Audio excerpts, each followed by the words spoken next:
Hi, this is Jamie. We're here with James Gilliland at Contact in the Desert.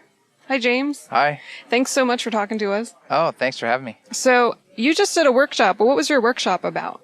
It was about engaging the higher dimensional beings and having your own personal experience. And so we talked a little bit about the ancient history of Earth and where the Earth is going right now and the other beings that are here to help. And then we actually brought them in so people could have their own experience.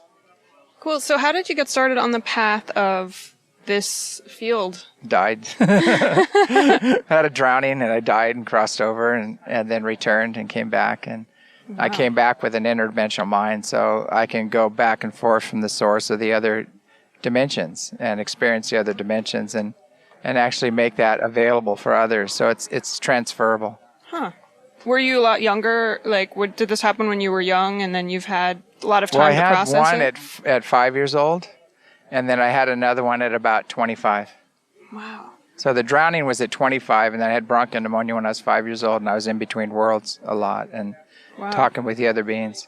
What was it like growing up with this kind of, different way of being?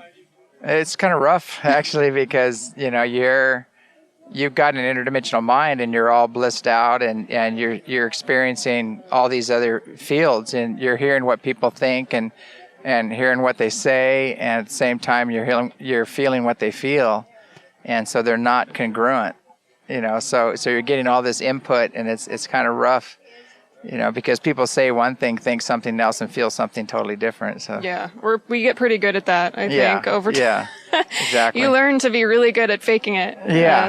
That must be, How did you learn eventually to start filtering, or did you learn to start filtering? I learned to ground myself and just kind of tune that out, And it's sad because we all have those abilities when we're born, and then social consciousness kind of deprograms us, and we lose all those abilities. And so sometimes it takes a near-death experience to reawaken that ability. But at the same time, it seems like the whole Earth is undergoing a near-death experience with the new energies coming in. Wow. So how did you get involved with starting to do these sort of conventions?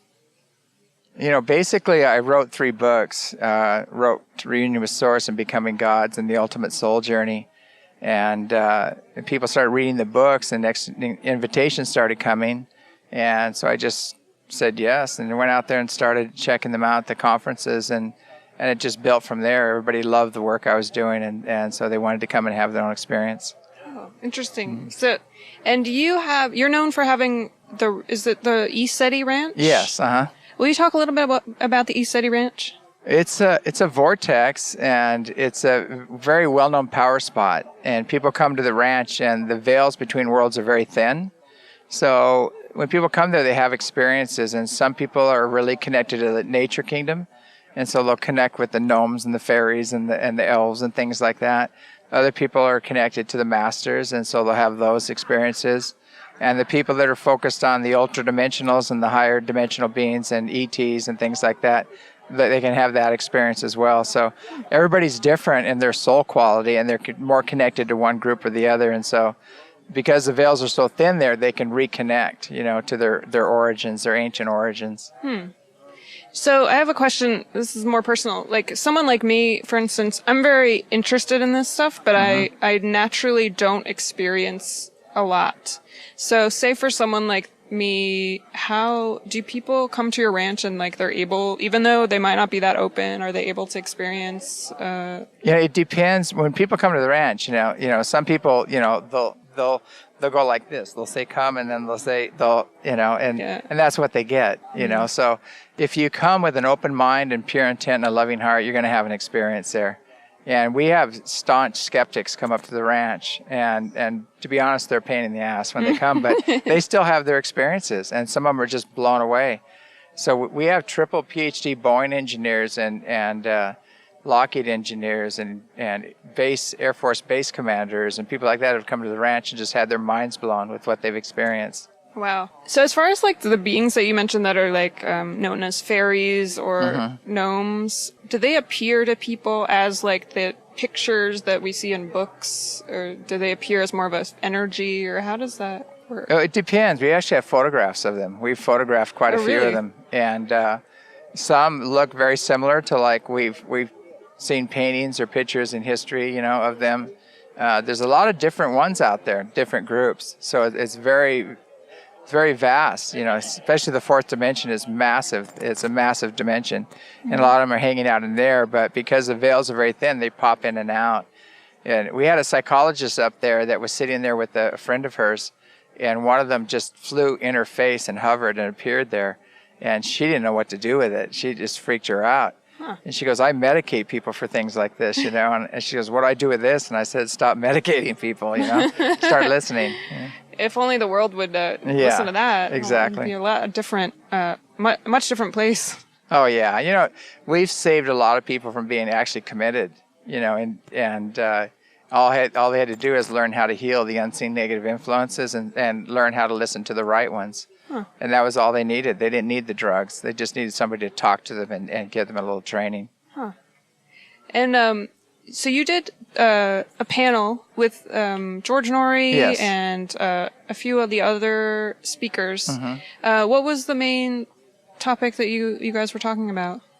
Well, it seemed to be a lot about contact, about interdimensional beings, about what's going on the planet. Various subjects were covered. And just, is humanity ready for contact, things of that nature. Mm-hmm. And so what part do you resonate the most with as far as, there's covering a lot of different topics here. So what's your main message, do you think? I'm mainly here to empower people to make their own personal, God, creator, spirit connection. And when we do that, we find we are multidimensional beings. We're not just a body and a personality. And, people can become authentic, and really connect with their own inner guidance, their own inner awakening healing process. And so that's mainly my function. But when that happens, when people open up like that, a lot of different things happen. They start seeing the higher dimensional beings. They have healings. They have all kinds of crazy things happen. So it's pretty vast what happens with these experiences. And I don't try to control it or make a religion out of it or anything else. It's because everybody's unique and everybody's individual. Mm-hmm. Well, that's good. So if people are interested in getting in touch with you or finding your books, where can they go? The best way to go is just go to ECETI.org, and all the information is there. And if people want to come up to the ranch, they can book a reservation and just at ECETI reservations@gmail.com. But, the ECETI.org is the best way. It's ECETI.org to get the books or the videos or to get the other information. Okay. Thank you, James, for talking with us. We appreciate it. Thank you.